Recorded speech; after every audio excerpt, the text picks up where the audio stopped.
I don't think I fully understood how much something really affects you until it's no longer in your life. This could be said about a lot of things in my life, but the biggest would be my education.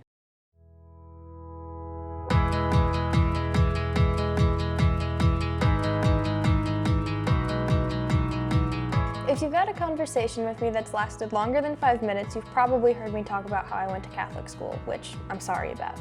And I guess even though I've decided to no longer follow the ways of the Lord, I still have some pretty Catholic habits.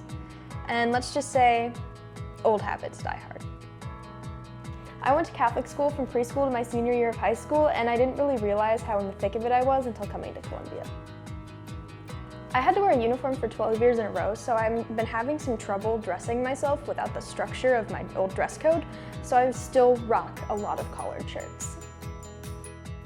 Back in school, we were really only allowed to watch movies that were rated PG. That being said, we mainly ended up watching the same 3 movies every year.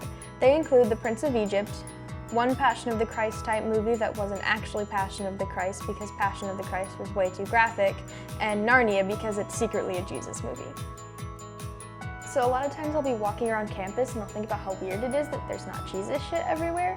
At my old school, we had these saint statues in every hallway, and they were really unstable because they were on these little stools.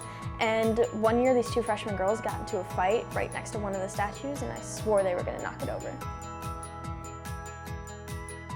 In high school, my teachers would say things like, in college, you won't be able to get away with that, and your professors won't let that slide.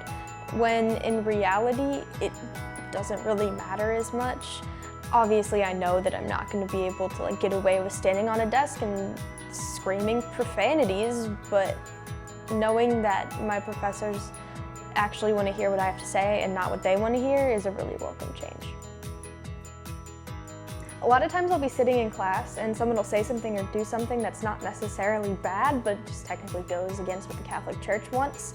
So I'll be sitting there and like, oh my God, they're going to get in trouble, even though no one else really cares. Looking back, I don't know how I managed to sit through theology for 45 minutes every day.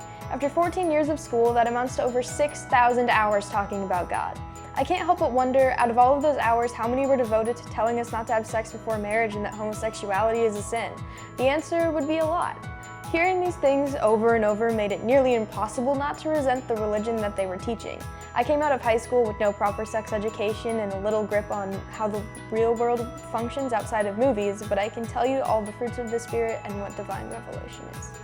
And to be completely honest, I probably couldn't tell you what those are anymore either. My mom actually packed me a bottle of holy water when she was getting all of my stuff together to leave, and the other day somebody asked me if I could drink it, and even though I don't necessarily believe that the water is holy, I still said no because I have Catholic guilt.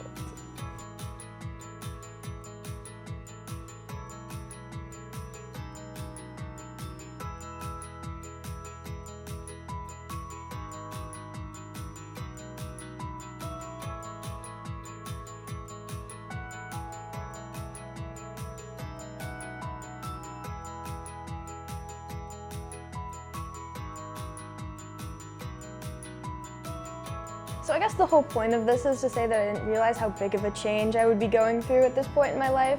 So now I think I'm going to put my Catholic roots behind me, at least until I go home for Christmas and I have to go to church with my grandma and grandpa.